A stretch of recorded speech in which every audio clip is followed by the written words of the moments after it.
boa tarde.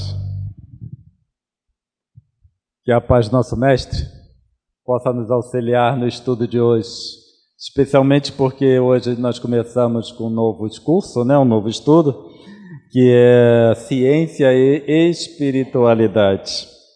E o primeiro tema que nós vamos abordar é a natureza da realidade. Hoje é o dia 10/3, então o próximo dia que vai ter o nosso estudo será no dia 14 de abril. Como nós vamos tratar de dois temas bastante importantes e interessantes, a gente precisa começar esclarecendo o que é uma coisa e o que é outra, certo? Primeiro, ressaltar que não é ciência e espiritismo, mas ciência e espiritualidade. Isso abre espaço para nós trazermos conceitos de outras doutrinas filosóficas, todas elas de alto, obviamente, cunho moral, de alto teor, mas quando nós trouxermos conceitos de outra vertente filosófica, isso não significa que nós estamos querendo induzir ou dizer que esses conceitos devem ser introduzidos no Espiritismo, certo? Então isso é bom ficar claro. Quando nós falarmos, por exemplo, de budismo, vai estar claro que estamos falando de budismo, é bom para quem? Para os budistas. E, obviamente, isso não significa que nós não possamos utilizar o conceito que eles trazem para aprimorar os nossos próprios conceitos acerca do Espiritismo. Mas não estamos querendo dizer com isso que sejam conceitos que devam ser incorporados no Espiritismo, tá bom? Mas isso abre, porque nós podemos usar outras vertentes filosóficas para ver como os outros pensam e também entender, muitas vezes, melhorar o nosso entendimento acerca do Espiritismo em si. E ciência também precisa ficar claro, porque nós estamos falando aqui da ciência acadêmica, a ciência da forma como ela é aceita. Nós vamos também trazer conceitos e fazer os paralelos com o Espiritismo, por exemplo, para entender o que queiramos dizer. Isso significa que nós vamos usar a ciência para aprimorar ou auxiliar no nosso entendimento sobre questões espíritas. Em nenhum momento queremos dizer que a ciência comprova o espiritismo de alguma forma, porque não é do âmbito da ciência estudar o espiritismo, nem comprovar conceitos espíritas, certo? A ciência acadêmica lida com ciência acadêmica e, por isso, nós usamos os conceitos que eles já desenvolveram para nos auxiliar ao entendimento do Espiritismo. Mas em nenhum momento significa uma comprovação. Tá bom? E, obviamente, existe a ciência espírita, que a ciência espírita trata das questões espíritas. Aí, então, está relacionado uma coisa com a outra. Mas nós vamos trazer, obviamente, vários autores que não necessariamente são espíritas, são cientistas, mas que fazem uma correlação entre espiritualidade e ciência.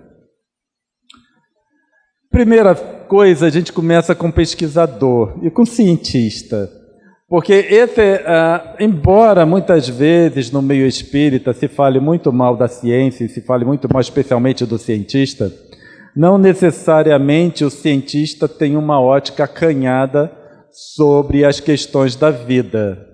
Nós simplesmente precisamos manter o diferencial, a referência. Quando se está falando de espiritismo, de espiritualidade, a gente está falando de espiritismo e espiritualidade. Quando se está falando de ciência, está falando de ciência.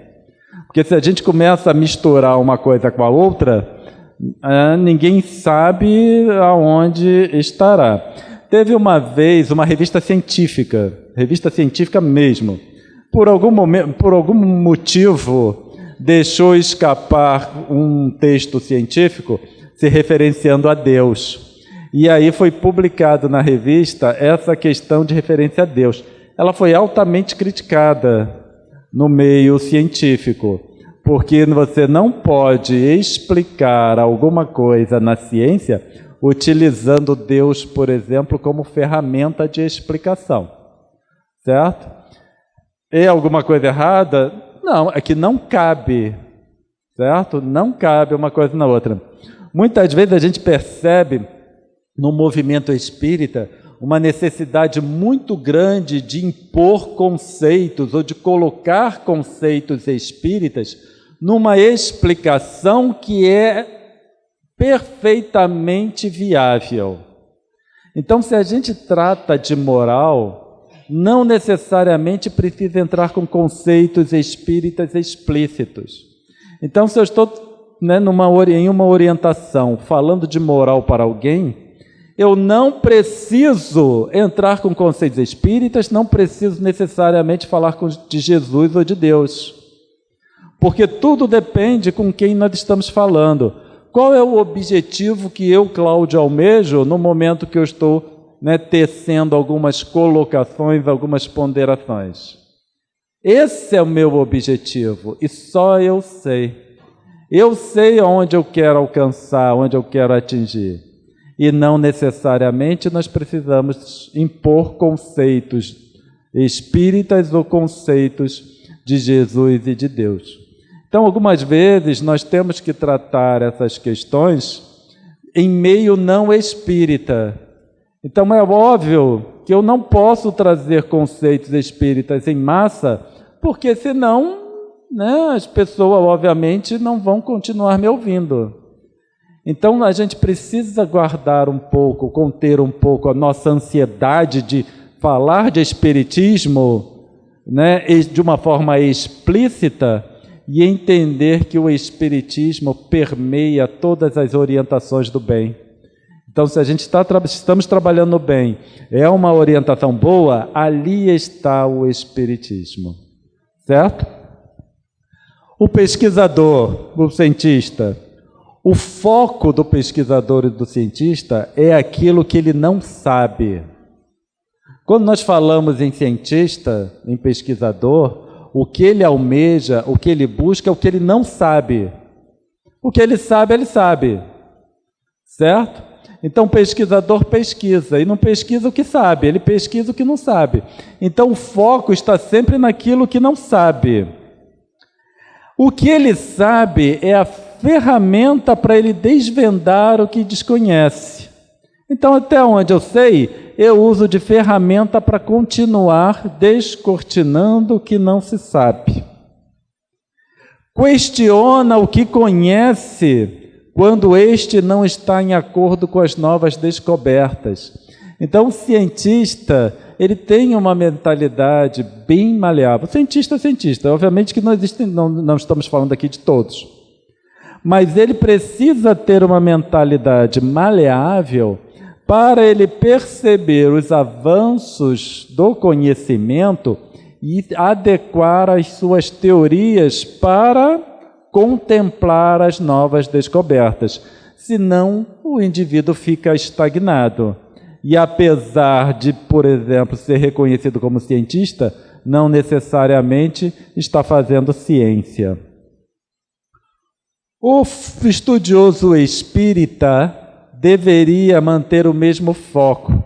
Então, quando a gente adentra, não mais na ciência acadêmica, mas na ciência espírita, nós deveríamos manter o mesmo foco. Os conceitos espíritas ainda são de profunda complexidade para nós. E apenas se compreende a ponta do iceberg. Então, o que a gente conhece de espiritismo, o que nós entendemos de espiritismo, é só a ponta do iceberg. Ainda tem muita coisa naquela codificação para nós descortinarmos, certo? Se a gente fica só naquilo que se sabe, nós estaremos estagnados. Então, a gente percebe, e isso é um processo natural, não é uma crítica, mas apenas um alerta, porque é um processo natural, como nós vamos ver aqui. Em geral, o homem tem uma aversão ao que é novo, e no movimento espírita nós estamos percebendo uma estagnação, porque não se busca mais o aprimoramento do conhecimento. É apenas uma repetição do mesmo. Sabe aquilo que é repetido, repetido, repetido, repetido, e fica se repetindo, e a gente vai embora para casa, já ouviu 300 vezes a mesma coisa, e a gente vai embora para casa achando que fizemos o nosso trabalho. Então, perceber o tipo de trabalho do outro, como o outro trabalha, nos fornece material para o nosso próprio aprimoramento. Então, quando a gente percebe que alguém não usa necessariamente, explicitamente, conceitos espíritas, é porque ele quer que outras pessoas ouçam, não necessariamente ficar restrito aos espíritas. Então, quando a gente abrange, dependendo, obviamente, como nós já falamos, do local e para quem nós estamos falando, a intenção é mais ampla do que o indivíduo consegue perceber no primeiro momento. Quando a gente vai falar de ciência, nós precisamos entender a escala temporal.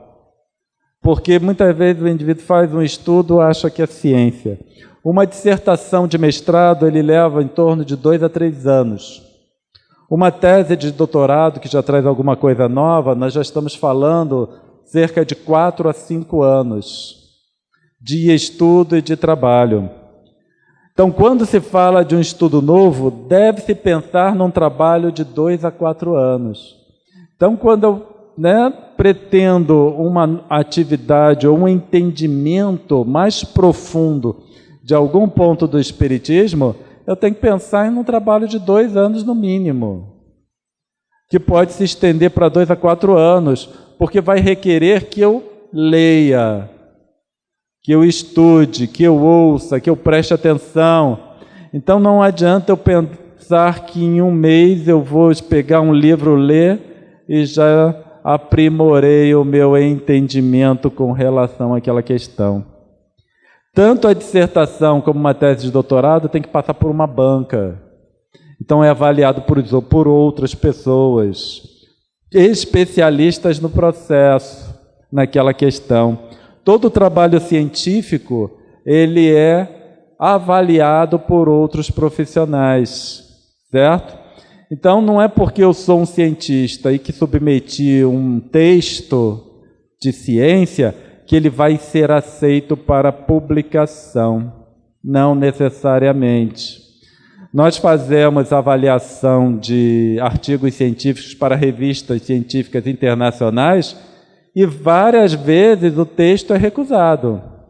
Então, a gente recusa, o editor vai olhar o outro revisor, qual é a posição do outro revisor, e, se for o caso, o texto é recusado. É recusado por quê? Porque não contempla o mínimo necessário para se caracterizar como um texto científico. Certo? Então, não é porque eu escrevi um texto de ciência, botei no meu site, que aquilo é um texto científico acadêmico. Ele só será acadêmico, reconhecido cientificamente, a partir do momento que for aceito por uma publicação de uma revista científica. Não estamos falando aqui dessas revistas de banca de jornal, certo? São realmente revistas especializadas, tanto internacional quanto nacional. Nós temos as nossas revistas também nacionais, que nós também avaliamos. Então, a gente já tem uma certa experiência em avaliação de textos científicos, tanto dissertações de mestrado, como tese de doutorado e textos apresentados para a ciência, para revistas científicas, e nós estamos acostumados com a quantidade de, a princípio, cientistas treinados que se consideram cientistas, mas, na verdade, eles estão ainda aprendendo a fazer ciência porque os seus textos são recusados. Tá? Com isso significa que quem tem uma experiência, não é que não faz sempre tudo certo, é que a gente já consegue ver o que vai ser aceito para publicar ou não. Então, o que a gente não acha que não é aceito para publicação, a gente nem apresenta.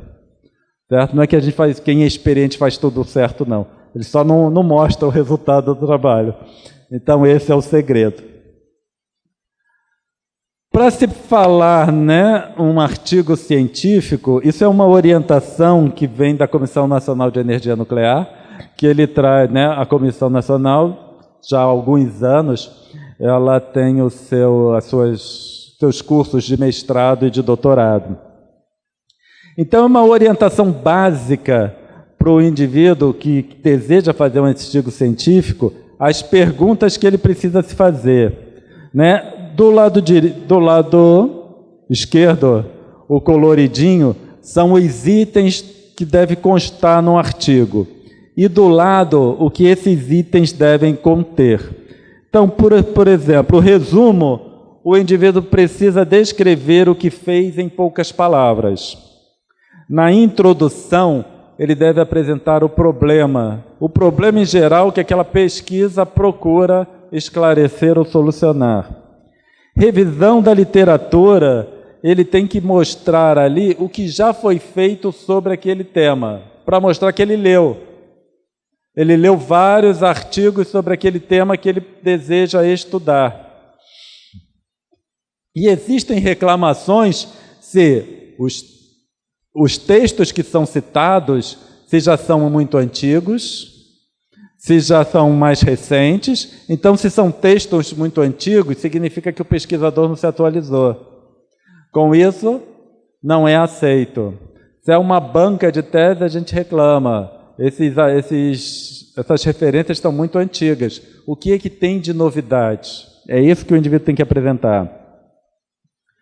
A metodologia, como ele procurou resolver o problema. Então, qual foi o método utilizado? Os resultados, descreve o que ele descobriu. A discussão o que é que isso significa? Essas minhas descobertas significam o quê? Então, preciso escrever ali.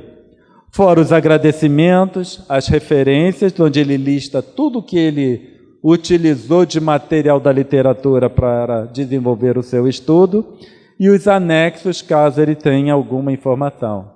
Então, a gente percebe que para desenvolver um estudo, a gente precisa passar por esses itens, porque só então eu sei qual método que eu vou usar. Se alguém já fez, para que eu preciso refazer? Então, eu só copio. Se ninguém fez, então eu preciso descobrir o que foi feito para propor alguma coisa nova. E daí eu tenho que ver os resultados, apresentar os resultados que eu obtive e avaliar quais são as minhas conclusões baseadas naqueles resultados.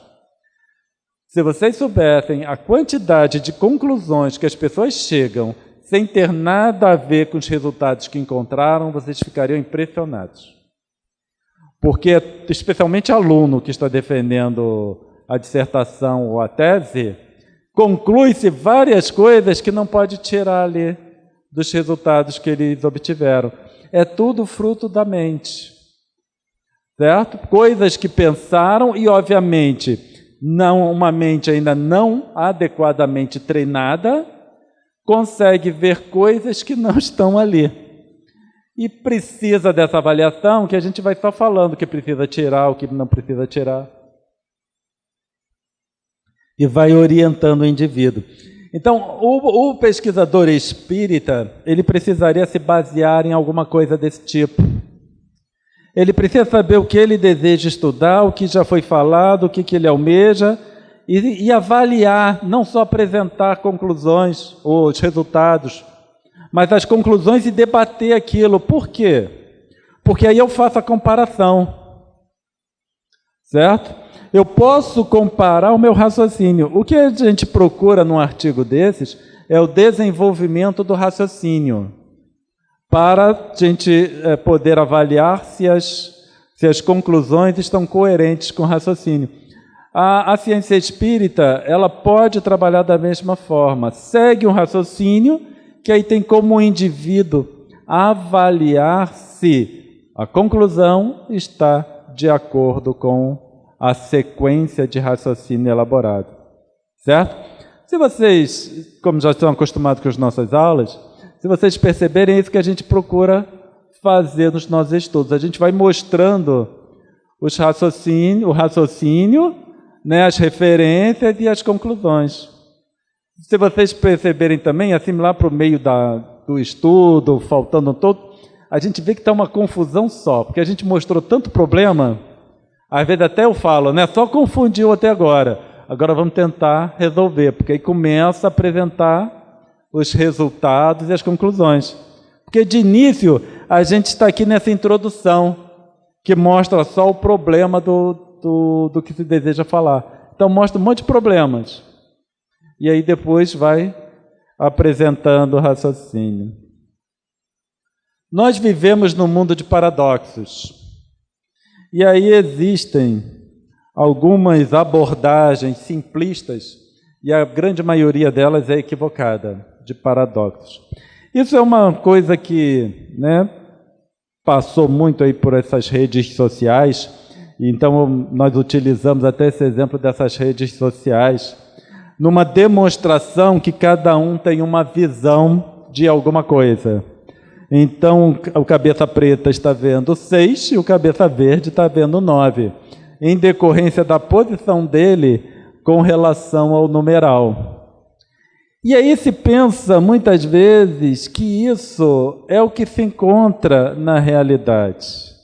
Então, só que essas duas realidades, elas podem ser verificadas por ambas as pessoas simultaneamente. Então, eu tenho como, numa discussão com o indivíduo, mostrar que uma coisa é uma coisa, outra coisa é outra coisa, baseado nessa lógica. Então, se a gente se baseia nessa lógica, eu posso mostrar qual é o motivo pelo qual eu tirei as minhas conclusões. Se o indivíduo não parte de uma lógica desse tipo, aí não temos discussão. Ele só tirou da cabeça dele, certo? Sem uma lógica adequada.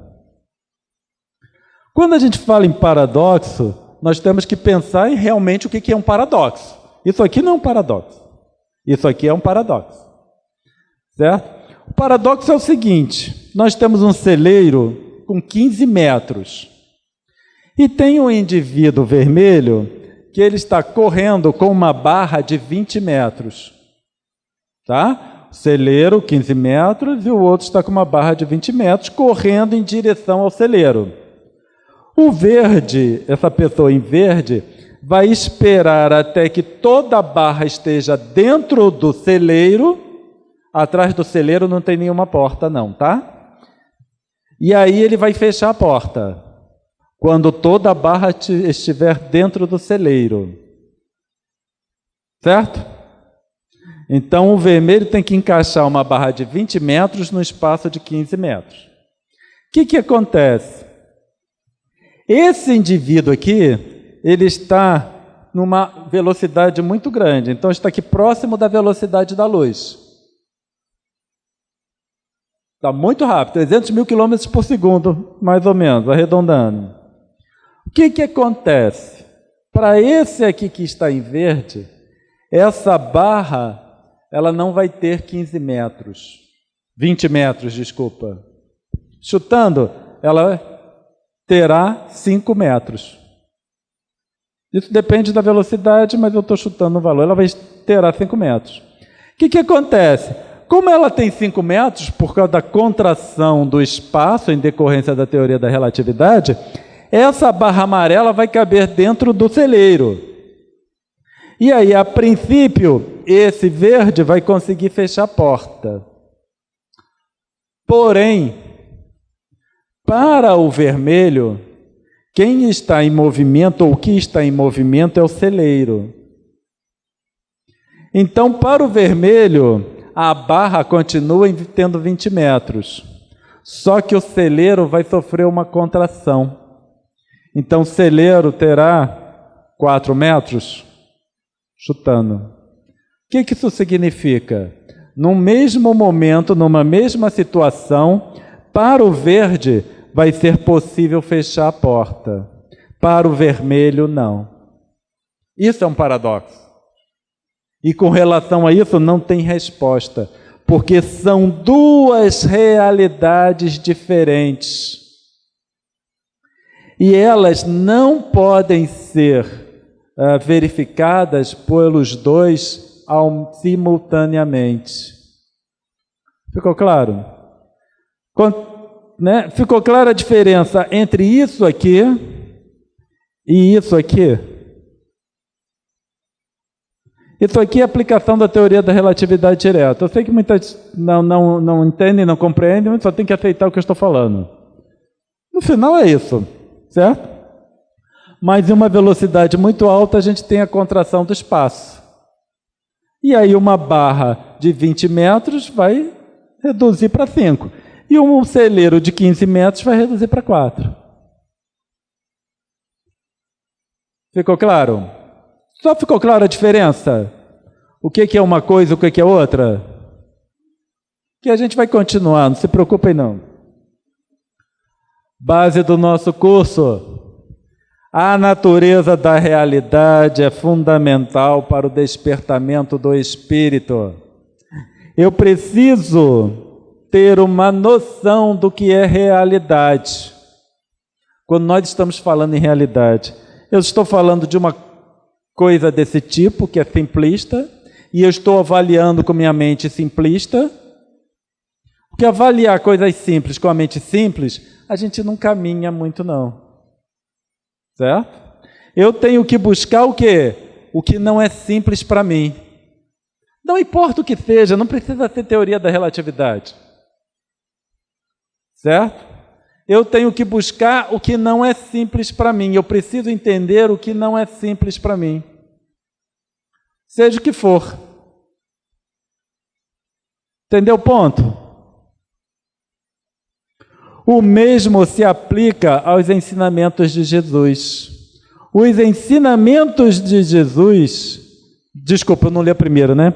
O Espiritismo se baseia no entendimento da natureza da realidade. O que a gente tem que buscar na codificação é o entendimento da natureza da realidade. Porque nós somos espíritos que vivemos no mundo de fantasia. Nós vivemos no mundo da fantasia. E muitas vezes a gente deseja continuar naquele mundo de fantasias. E a gente não quer sair, não queremos sair. Mas a doutrina espírita, ela vem buscar o entendimento da natureza da realidade.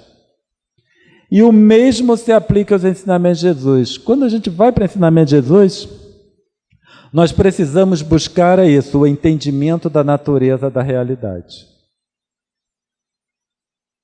Porque as questões morais, elas só vão ser trabalhadas quando nós entendermos a natureza da realidade. Então, no ensinamento de Jesus, só um exemplo, o não julgar. E a gente vem aqui julgando um ou outro. O preto julgando o verde julgando o preto. Como se cada um fosse dono da razão. Nossa tendência é avaliar com uma visão acanhada e nos acreditamos senhores da razão. Porque é aquilo que eu sei. O problema todo é que nós sabemos e achamos que o que nós sabemos é o que é realmente de fato. É o que eu sei. Eu vi é um problema sério, porque todo mundo acredita no que vê. Então eu vi, eu ouvi, e nós vamos olhar daqui para frente, um pouco mais para frente, que o que eu vi ou o que eu ouvi não necessariamente é uma representação da realidade. Misoneísmo, nome bonito, dá até para botar o nome do filho. Quem tiver um filho, bota o nome de misoneísmo. É o medo e ódio irracionais de ideias novas. Essa colocação nós tiramos de Jung, do livro O Homem e seus Símbolos. Então Jung diz o seguinte: a consciência resiste naturalmente a tudo que é inconscientemente desconhecido. Já assinalei a resistência entre os povos primitivos daquilo que os antropólogos chamam misoneísmo, um medo profundo e supersticioso do novo. Quando a gente no meio espírita tenta colocar um conceito novo, ninguém quer ouvir. Ouve e rechaça depois. A gente não precisamos aceitar. Né? A partir do momento, obviamente, que existe uma lógica na apresentação. Certo? Se eu venho aqui e falo assim, não, porque o perispírito é feito de concreto armado. Só. Sem uma lógica. De onde Cláudio tirou isso? Sei. Então, mas se a gente vem apresentando uma lógica direta, aí não vamos concluir que o perispírito é feito de concreto armado. Essa é a diferença. Eu botei na minha cabeça que é de concreto. Tá bom, aí na hora que eu vou apresentar o estudo com uma lógica, eu mesmo chegarei à conclusão de que não é de concreto. Então as minhas colocações terão ao menos uma lógica por trás. Sem simplesmente trazer informação sem uma lógica. O homem civilizado entre aspas, reage a ideias novas da mesma maneira. Entre aspas, por quê? Porque nós nos consideramos civilizados, mas não somos. É apenas uma questão referencial. O homem civilizado reage a ideias novas da mesma maneira, erguendo barreiras psicológicas que o protegem do choque trazido pela inovação. Então, nossa tendência, e é importante saber como nós funcionamos, que é exatamente para podermos, bypassar essa forma como funcionamos para ter uma experiência nova. Então, nós construímos essas barreiras psicológicas, rechaçando as informações para nos mantermos na nossa condição ou a zona de conforto. O ensinamento de Jesus de não julgar aplicado a um paradoxo. Desconhecemos o que se encontra nas profundezas do espírito. Então, como eu desconheço o que se encontra nas profundezas do outro, de vocês, eu não tenho como julgá-los. No primeiro exemplo, é fácil de darmos a resposta, certo? Para esse preto ele está vendo 6, para o de verde ele está vendo 9. A minha resposta é fácil, trivial. Mas quando eu venho para cá, eu não tenho resposta para dar para vocês. Porque não existe resposta, porque eu desconheço, a ciência hoje em dia desconhece a resposta para esse paradoxo. Como nós desconhecemos o que se encontra na profundeza do espírito, nós não temos como julgar o próximo. Porque eu não sei os problemas pelos quais ele passa. Eu não sei quais os processos mentais que ele está envolvido, ou que o envolve, melhor dizendo. Então, quando a gente vai para a natureza da realidade, aí a gente percebe que não tem muito como julgar. E aí o ensinamento de Jesus passa a ter uma outra conotação. Eu não julgo, não é uma questão moral só, porque eu não devo julgar as pessoas. Eu não julgo porque eu não tenho condições de. É mais profundo, eu me coloco no meu lugar. Não, porque eu não vou julgar, porque Jesus disse para eu não julgar. Olha que beleza, certo? Não fomenta assim o orgulho, né? Eu já sou tão avançado moralmente que já sigo o ensinamento de Jesus. Na minha opinião, não. Eu não devo julgar porque eu não sei mesmo. Certo? E esse ensinamento dele vem me dizer, Cláudio, você não sabe para julgar. Então não julgue para não se comprometer. Fácil assim. Tá bom até aqui? Fenômeno real vezes realidade psíquica. Pode parecer a mesma coisa, mas não é. Também lá, palavras de Jung, do homem e seus símbolos.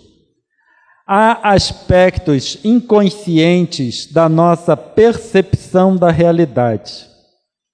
O primeiro deles é o fato de que, mesmo quando os nossos sentidos reagem a fenômenos reais e a sensações visuais e auditivas, tudo isso, de certo modo, é transposto da esfera da realidade para a da mente. Então existe, entre aspas, uma realidade fora de mim. O meu contato com essa realidade é através dos meus sentidos físicos. Quando esses fenômenos que acontecem estimulam esses sentidos físicos, essa informação é toda enviada para a minha mente. E aí, no final, eu não tenho um contato com o fenômeno físico puro. O que eu tenho contato é com a minha interpretação dos estímulos. Isso passa a ser minha realidade psíquica. Isso é que Jung chama de realidade psíquica. Então, quando eu interajo com fenômenos, através dos meus sentidos físicos, passa a ser uma realidade psíquica. É a forma como eu interpreto. E eu interpreto alguma coisa baseado na informação que minha mente disponibiliza. Então, quanto melhor eu aprimorar a informação na minha mente, melhor será a minha avaliação desses estímulos, ou dessa informação que chega até a minha mente. Novamente, como eu não sei o conteúdo psíquico de vocês, eu não tenho como julgar o que vocês falam ou fazem. Certo? Então, novamente, eu percebo o seguinte: eu não julgo porque eu não tenho condições de. Antes de ser uma questão moral, é uma questão de se colocar no seu próprio lugar. Não tenho condições de. Não sei o que se passa na mente de vocês. Não sei qual é o conteúdo psíquico de vocês. Então, o que eu posso fazer é não julgar e aceitar que aquilo aconteça. Agora, nós precisamos nos relacionar. Nós estudamos juntos, nós trazemos estudos. Então, nós precisamos o quê? Estabelecer uma ordem de apresentação de ideias. Essa ordem de apresentação de ideias, a que é aplicada e funciona, é a como a ciência acadêmica usa. Certo? Então, quando a gente passa uma informação, precisamos estabelecer uma lógica por trás do raciocínio, que é exatamente para fornecer material suficiente para vocês do que eu sei. Não estou querendo dizer que eu saiba mais que vocês. Eu só preciso que estabelecer parâmetros de avaliação, que é o que a gente faz quando a gente escreve um texto. Quando escrevemos um texto e vamos mandar para um especialista, que a princípio sabe mais que a gente, nós fazemos a mesma coisa. Nós damos informação para estabelecer o campo de avaliação. A partir do momento que o campo de avaliação está estabelecido, eu posso até dizer que não é suficiente, mas pelo menos estabelecemos um campo de ação. E aí então nós podemos conversar a respeito. Isso não significa que um saiba mais que o outro. É apenas a definição do campo de ação. Do campo de futebol definido. É aqui que nós vamos jogar, é assim que nós vamos jogar. E aí vocês têm material compatível com o meu para a ideia que nós pretendemos apresentar. Dentro da mente, esses fenômenos tornam-se acontecimentos psíquicos, cuja natureza radical nos é desconhecida, pois a psique não pode conhecer sua própria substância. Então, ainda agora nós estamos falando que eu não sei, não sabemos o que se passa na cabeça de vocês, e por isso a gente não pode julgar. Só que aqui chegamos num outro nível. Eu não sei nem o que se passa na minha própria cabeça. É isso que Jung está dizendo. certo? A natureza radical nos é desconhecida. Eu não sei nem o que se passa na minha cabeça, quanto mais na cabeça de vocês. Então, quando nós falamos em profundezas do Espírito, eu não sei o que se passa na profundeza do Espírito de vocês. Só que eu também não sei o que se passa nas minhas próprias profundezas. Certo? Então a gente verifica que é preciso cuidado nas nossas colocações. É preciso estabelecer regras. É preciso fundamentar as colocações para não ficar, muito soltos. Ainda Jung, espero que dê tempo de apresentar tudo, senão a gente deixa para o próximo estudo. Há ainda certos acontecimentos de que não tomamos consciência, permanecem, por assim dizer, abaixo de um limiar. Aconteceram, mas foram absorvidos subliminarmente, sem nosso conhecimento consciente. Significa que existem coisas acontecendo ao nosso redor que nós não nos damos conta. Então, eu não posso dizer nem que eu tenho o conhecimento ou reconhecimento de todos os fenômenos que acontecem ao meu redor. Nem isso eu posso dizer. Então, eu já saí do âmbito de analisar o próximo. Eu já estou no âmbito de me auto-analisar. E eu não posso nem afirmar que eu estou consciente de tudo que aconteceu ao meu redor. E apesar de termos ignorado originalmente a sua importância emocional e vital, estas mais tarde brotam do inconsciente, como uma espécie de segundo pensamento. Então, apesar de eu, com essa consciência, não estar ciente do que está acontecendo, Jung começa a estabelecer um outro padrão em mim mesmo, sou eu comigo mesmo, eu espírito, mas essa compartimentação psíquica, uma outra região do psiquismo que percebe esses fenômenos que eu, nessa consciência, não percebi. E que, de alguma forma, a gente troca figurinha. Argumentam ingenuamente que tal pressuposição implica a existência de dois sujeitos, ou, em linguagem comum, de duas personalidades dentro do mesmo indivíduo. E estão inteiramente certos. Então, Jung começa a mostrar para a gente que existem mais de um eu em eu. Certo? Quando nós falamos em estrutura psíquica. Existem mais de um. E é exatamente isso que ela implica. É uma maldição do homem moderno, esta divisão de personalidades. Para nós espíritas, isso aqui deveria ser normal, esse conceito.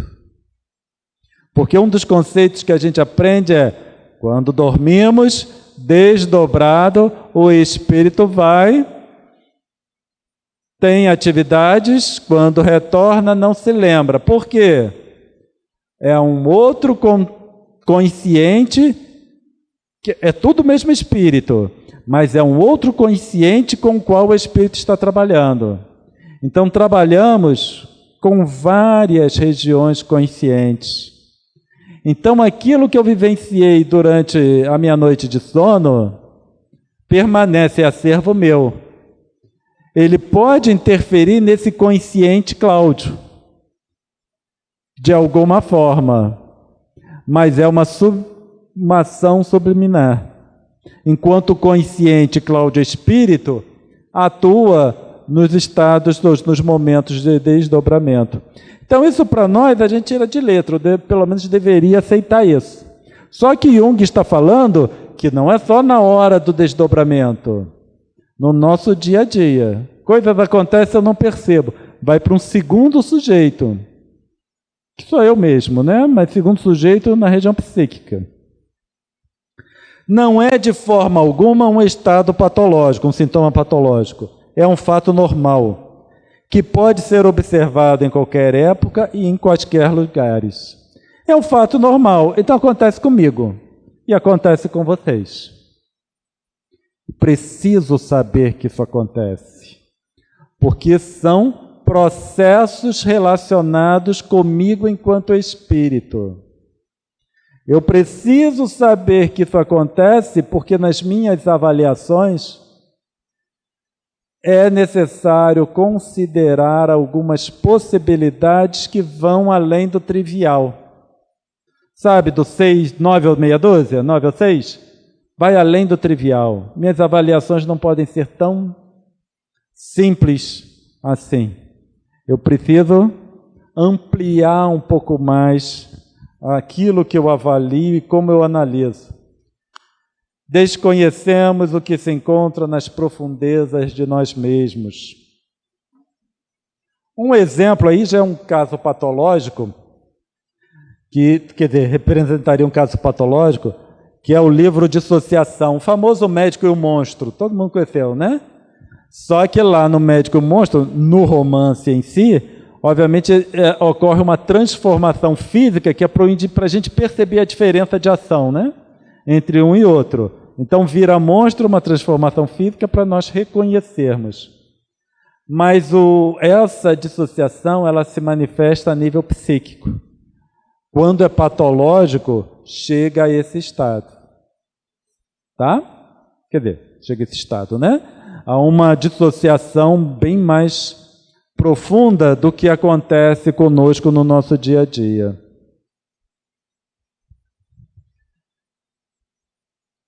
Há motivos históricos para essa resistência à ideia de que existe uma parte desconhecida da psique humana. A consciência é uma aquisição muito recente da natureza e ainda está num estágio experimental. É frágil, sujeita a ameaças de perigos específicos e facilmente danificável. Minha estrutura psíquica ela é facilmente danificável. Ela é frágil e ainda está num estado experimental. Essa consciência com a qual eu estou falando com vocês agora. Por isso, nós precisamos trabalhar na nossa recobrada da consciência de espírito. Essa consciência, estágio experimental, frágil, sujeito a ameaças, facilmente danificável, ela é típica de um espírito compatível com o mundo de expiações e provas. Porque nós, através de escolhas, nós geramos todo esse transtorno na nossa estrutura psíquica. E hoje em dia o trabalho é fortalecer essa estrutura psíquica para podermos recobrar o nosso estado de consciência. Porque hoje, diante do que foi dito, que eu não sei nem o que acontece comigo mesmo, nós percebemos que estamos vivendo num estado de inconsciência. E o problema é que a gente nem percebe isso. Nós somos tão inconscientes que não nos damos conta nem de que somos inconscientes de nós mesmos. E usamos uma certa consciência. Isso tudo é orgulho. É o orgulho que não me deixa ver o quão frágil eu sou. A debilidade da minha mente. E aí, nós entramos no exemplo, o universo material e Deus. Isso é alguma coisa que realmente causa algumas dificuldades. Quando a gente fala, esse universo que está aí fora, não foi criação de Deus. Não foi Deus que criou a lua, nem o sol, porque Deus não vai se ocupar com isso. E nós vamos fazer uma comparação, espero que dê tempo, entre o que Dalai Lama coloca no livro O Universo em um Único Átomo, do budismo tibetano, e ele apresenta a teoria do século II depois de Cristo. O filósofo tibetano apresentou aquilo no século II antes de Cristo. Depois de Cristo, desculpa. E ele mostra por que não pode estabelecer que um Deus criou esse universo. Quando a gente olha a lógica do indivíduo, século II depois de Cristo, É altamente lógico. E a gente usa o mesmo raciocínio para chegar à conclusão, pelo Espiritismo, que não foi Deus que criou esse universo que eu tenho contato agora. Esse planeta, essa lua, os sóis, essas galáxias, essas estrelas que nós vemos à noite. Pode-se perguntar, e isso é interessante porque isso traz para nós uma avaliação de como certas coisas acontecem, a origem de certos dos nossos comportamentos. Pode-se perguntar, além de deturpar a realidade, o que há de errado em acreditar na existência intrínseca e independente das coisas, as coisas existindo por si mesmas, uma existência intrínseca e inerente a elas mesmas. Para Nagarjuna, ele nasceu na Índia em 1150 depois de Cristo e é considerado um dos filósofos budistas mais importantes depois do Buda histórico. Nagarjuna, essa crença tem sérias consequências negativas. Nagarjuna argumenta que é a crença na existência intrínseca que sustenta a base de uma disfunção autoperpetuante em nosso envolvimento com o mundo e com os outros seres sencientes.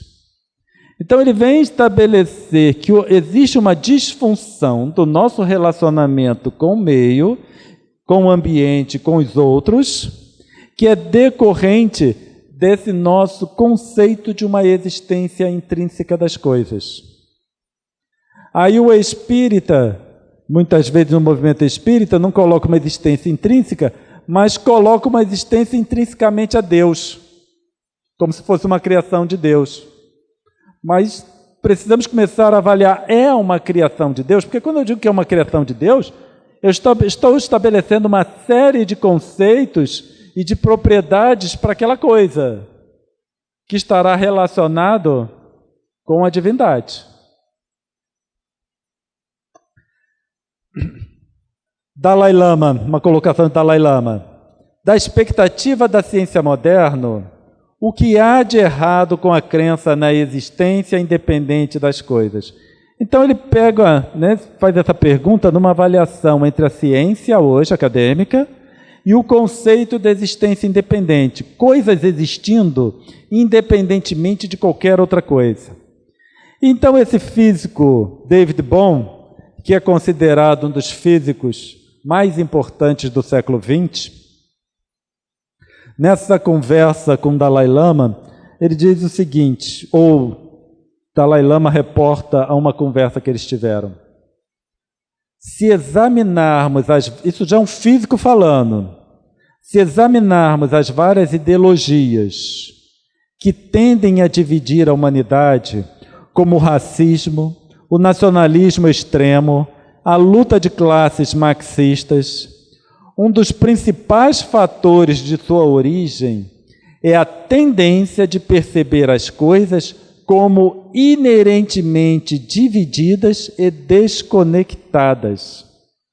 A partir deste equívoco, surge a crença de que cada uma dessas divisões é essencialmente independente e autoexistente. Então, quando nós estabelecemos coisas existindo intrinsecamente, com uma independência, aí passamos a considerar algumas coisas mais importantes do que as outras. E ele, David Bohm, físico do século XX, ele vai e coloca coisas como racismo, nacionalismo extremo. Aonde está o racismo? É em conceito de que as coisas existem intrinsecamente. É como nós enxergamos a realidade. E é essa natureza da realidade, o conceito, que vai nos trazer desse poço que nós nos encontramos, de muitas vezes nos considerar melhores do que os outros.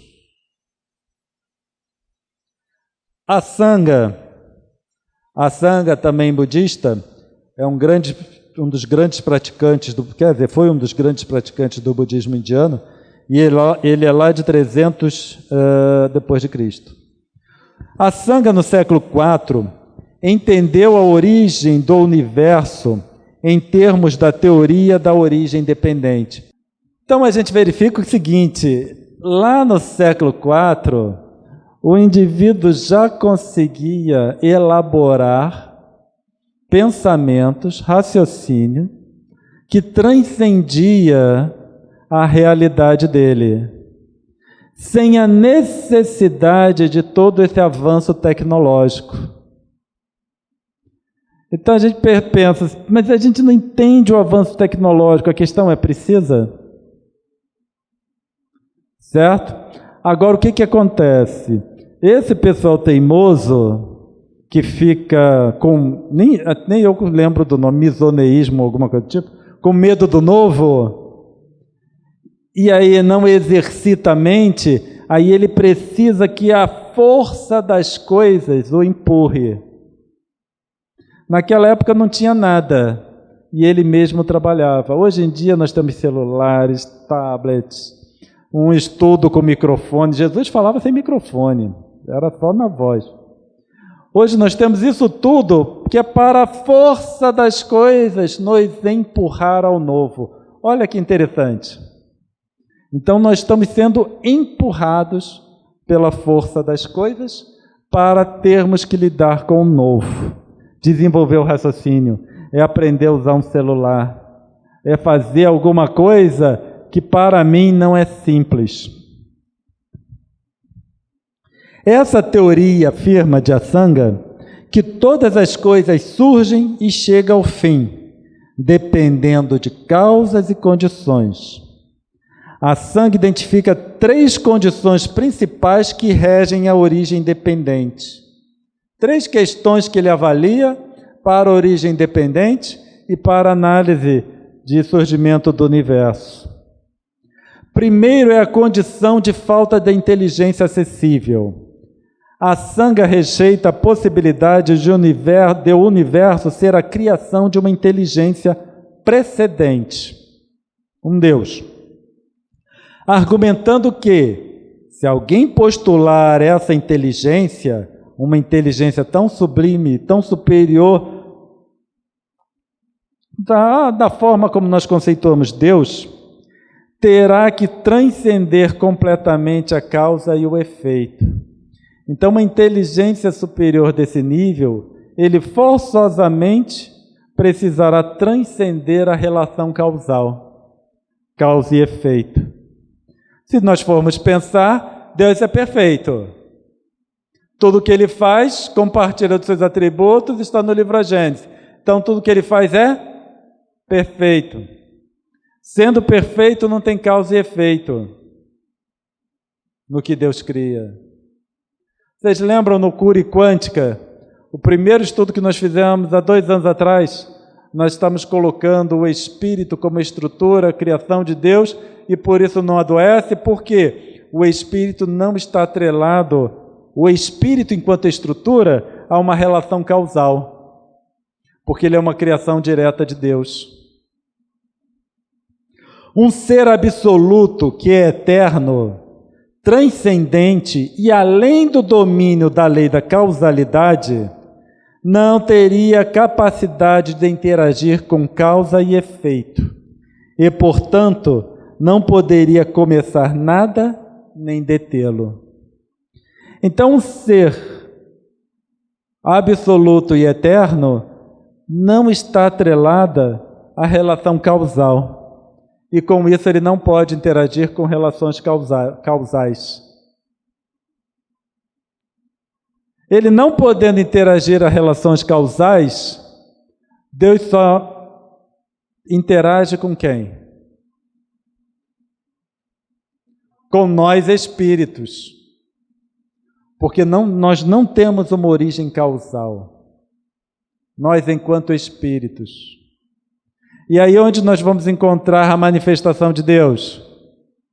No mar, no céu, no Espírito. E aí a gente pega a Sangha falando no século III, e nós temos Agostinho de Hipona, no seu mesmo livro, mais ou menos na mesma época, a Sangha no século IV, se não me engano, Agostinho também no século IV, ele falando lá que ele saiu para procurar Deus, e aí perguntou às aves do céu, perguntou aos animais, foi no mar, na terra, e nada encontrava a Deus. Até que ele respondeu, teve um encontro de que Deus estaria nele mesmo. É nele mesmo que ele deve encontrar Deus. Joana de Ângeles, no livro Lampadário Espírita, fala de teofania, que nós tivemos um estudo aqui ano passado falando sobre teofania.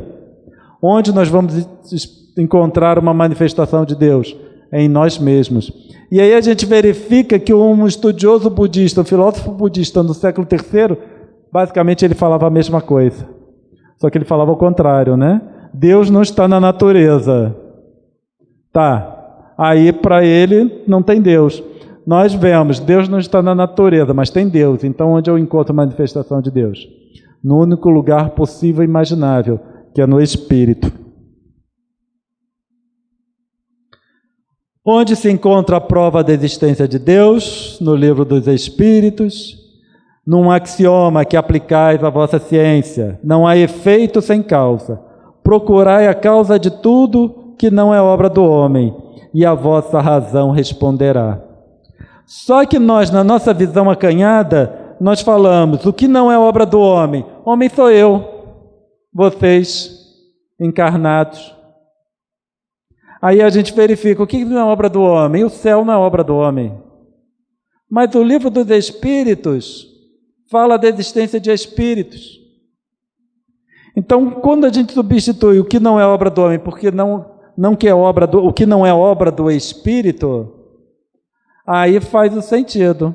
O que não é obra do Espírito? O próprio Espírito. Certo? Na nossa visão acanhada de interpretação, a gente pega o homem e fica olhando para nós. O viaduto foi o homem, esse prédio foi o homem. Tá, mas o mar não foi o homem. Mas o homem é o Espírito. Não é o homem que faz esse prédio, é o Espírito. O Espírito encarnado, que faz o prédio, que faz o viaduto. Então, no final, quem faz essas coisas é o Espírito, na sua condição de encarnado. Então a gente precisa buscar além da nossa interpretação trivial.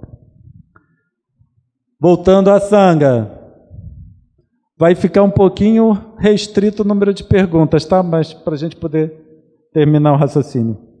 Em segundo lugar, a condição da impermanência, que determina que as próprias causas e condições que dão origem ao mundo de origem dependente são elas mesmas impermanentes e sujeitas a mudanças. Então, as próprias condições de impermanência são impermanentes. E aí, mais uma vez, ele veio mostrar essa falta de permanência ou de existência intrínseca do universo. Evangelho segundo o Espiritismo, capítulo 3. Ao mesmo tempo que todos os seres vivos progridem moralmente, progridem materialmente os mundos em que eles habitam. Então a gente verifica que esse universo, esses mundos, eles são impermanentes. E a regra da impermanência deles está atrelada à própria impermanência do estado do espírito, o nível evolutivo do espírito, que é uma tradução quase que direta da colocação de Asanga 300 anos depois de Jesus. Terceiro é a condição de potencialidade. Esse princípio refere-se ao fato de que algo não pode ser produzido a partir de qualquer coisa. Em vez disso, para um determinado conjunto de causas e condições, para dar origem a um determinado conjunto de efeitos ou consequências, deve haver algum tipo de relação natural entre eles. Então, quando a gente estabelece causa e efeito, é necessário existir algum tipo de relação entre esses dois pontos. Uma coisa precisa estar relacionada à outra. No livro A Gênese, capítulo 14, os espíritos atuam sobre os fluidos espirituais, não manipulando-os como os homens manipulam os gases, mas empregando o pensamento e a vontade. Para os espíritos, o pensamento e a vontade são o que é mão para o homem. Então é necessário que haver uma relação natural entre eles. E eu, enquanto espírito, só atuo no fluido de acordo com minha própria condição evolutiva, com minha própria condição moral, com minha própria condição psíquica. Então eu percebo que é necessário haver uma relação natural. Então eu, Cláudio, enquanto espírito, posso criar um universo como esse? Não, porque falta uma relação natural entre eu e esse universo. Agora, prepostos de Deus, na colocação de André Luiz em Evolução em Dois Mundos, esses espíritos, existe uma relação natural entre eles e a criação de universos como nós.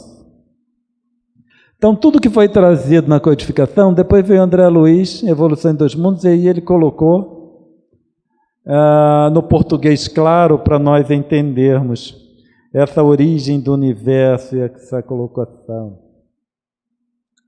A Sangha afirma que a originação do universo deve ser entendida em termos do princípio de uma cadeia infinita de causalidade sem transcendência ou inteligência precedente.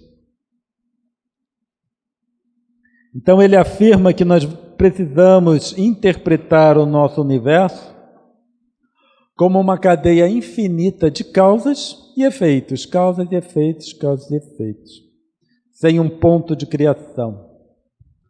No Livro dos Espíritos, questão 13, Deus é eterno. Se tivesse tido um princípio, teria saído do nada, ou então também teria sido criado por um ser anterior.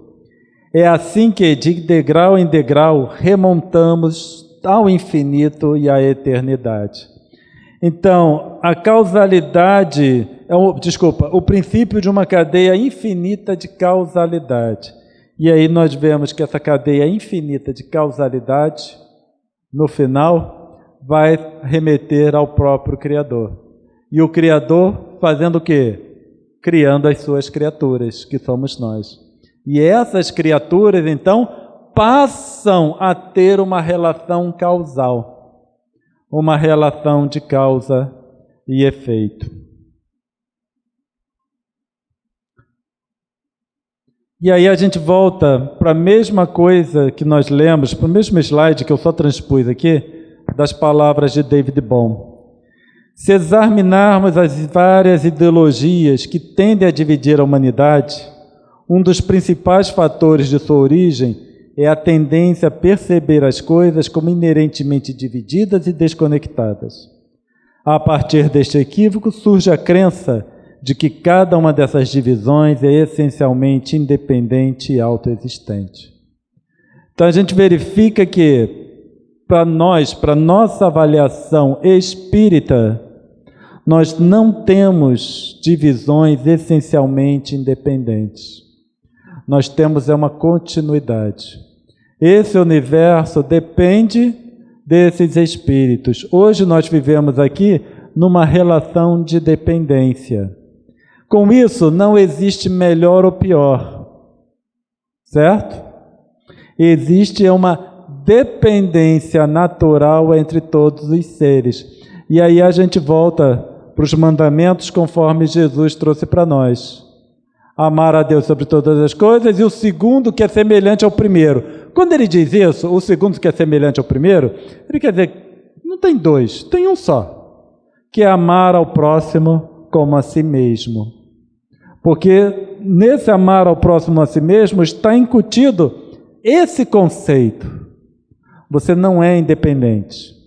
Você está dependendo de toda uma situação, de todo o contexto. E esse contexto, onde você se encontra, está relacionado com o próximo. Então, atuando no próximo, você também está atuando em si mesmo. Nós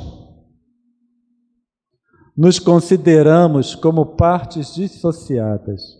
Nós não conseguimos nem nos enxergar como um processo único.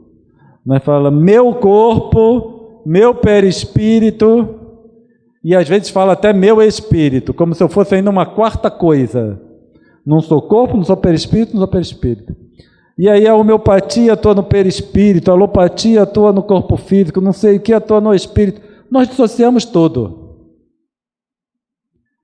Nós somos um processo. Esse processo é constituído, enquanto encarnado, é constituído de espírito, perispírito e corpo físico. A gente não dissocia.